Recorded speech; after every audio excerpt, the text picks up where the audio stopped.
Yeah. You told me about it 2 days ago. What? Why 1,000 people next year? Well, because I can't get them up here in time this year. So now you're gonna know, and you're gonna be like, get to Sydenham, wherever we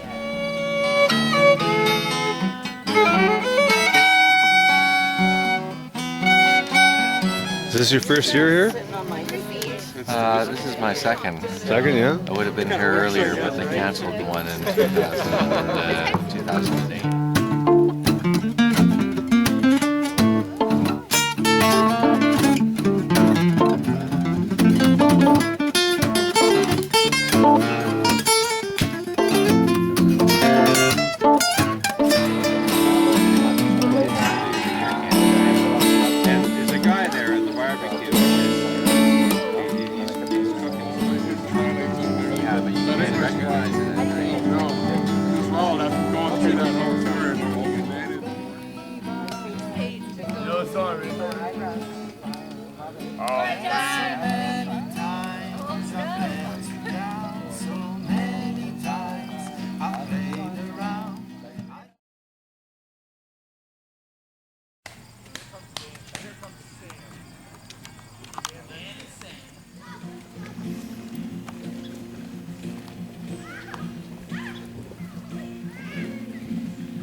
This is a jingle stick.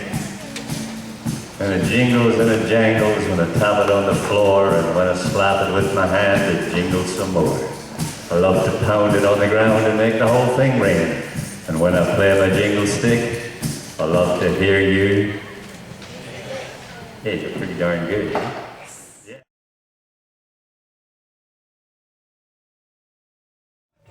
My introduction to the guitar was, let's say, a couple friends of mine played, and I wanted to play bass. My father wouldn't let me play bass. He thought it would be good to play guitar, even though he's a non-musical person. I started playing guitar when I was 14 years old. My dad, I've always been surrounded by good acoustic guitar music. We always had the guitars at home. My mom has a 9-string and my dad has a 12-string guitar. So I started, just picking up a few songs. My father showed me a few things. My granddad played country and western guitar, and when I was 8, he showed me a few licks, some simple country licks that I learned and played, and then sort of did that until I got my first lessons. When I started doing Mel Bay Book 1. My sister, the famous story is my sister's 10 years older than me, and she was at a private boarding school, and one year the nuns got a whole bunch of money to buy all these new guitars. So they offloaded a bunch of their old instruments to some of the students, whoever wanted to have sort of a free guitar to take home. So she took home this, prehistoric Stella guitar with strings about this far off the neck and everything. Anyway, I learned to play on this really difficult to play instrument. Listen to Michael Jackson. That was my first album. I'd say the person who was the biggest guitar influence on me when I was a kid was Bruce Cockburn. Motley Crue, and who else was it? Motley Crue and Metallica. To Pierre Ben Suzanne and to Leo Kottke and Don Ross, and that's how I've been introduced to more of the steel string acoustic stuff. Nice. Prince, I love Prince. Jimi Hendrix. Pierre Ben Suzanne and John Renbourn, people like that. And then I discovered Hedges in the late 80s. And my uncle gave me a CD, The Masters of Acoustic Guitar, and the first one I listened to was the Don Ross cut, So Little Time, and after that. I get up and I row on the rowing machine for 10 kilometers, which takes me about 47 minutes.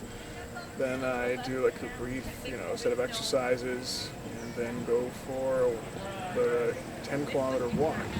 Now my wife goes to school a little bit, and we have a kid, so I'm mostly taking care of the kid a few days a week, and the rest of the week I can take a little bit of time to practice and write stuff. Wake up, just play guitar, answer emails, play more guitar. Let's wake up and go to work at 7:30, working 10 hours a day. Work for my dad and my uncle, land surveying and engineering business. Is that right? And then when I get done with that, I usually go teach maybe 4 nights a week.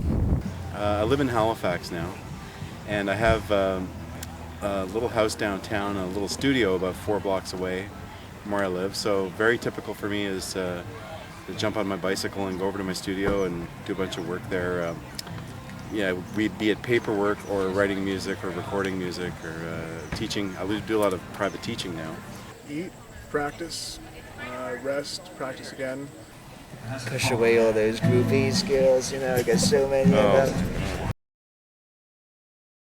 I'm doing a collaborative album with a bass player that I've worked with for about the last 10 years, a guy named Jordan O'Connor. He's played in a lot of my records, and he's done a lot of live shows with me, but we're doing an album with his music, which is cool. There are people that I wouldn't mind collaborating with, but they seem to have their own gig. I really love Imogen Heap, and I think that, letting her sample some of my stuff and see what she could do would be really cool. But I wouldn't mind working with any of the guys on the Can You Out label. If I could, one thing that would be cool, I made a version of Imogen Heap Hide and Seek song, and I love her work, and I don't know, that would be so cool to do the guitar part, and she could sing on the top, like do the melodic part. Have you ever approached her on that? No, but that would be so crazy. What's next? Just the album, and then the end of September, I believe, there's a tour from Toronto to Halifax with Antoine Dufour. Yeah, I'm working on a new record. Volume 2, Urban Echoes Volume 2. Yeah, an electronic album, kind of Radiohead. Some touring, a little bit of touring next year. Really not much more in 2010. I'm going to try to write. I'm planning on releasing something around November, end of November. I got three recording projects on the go.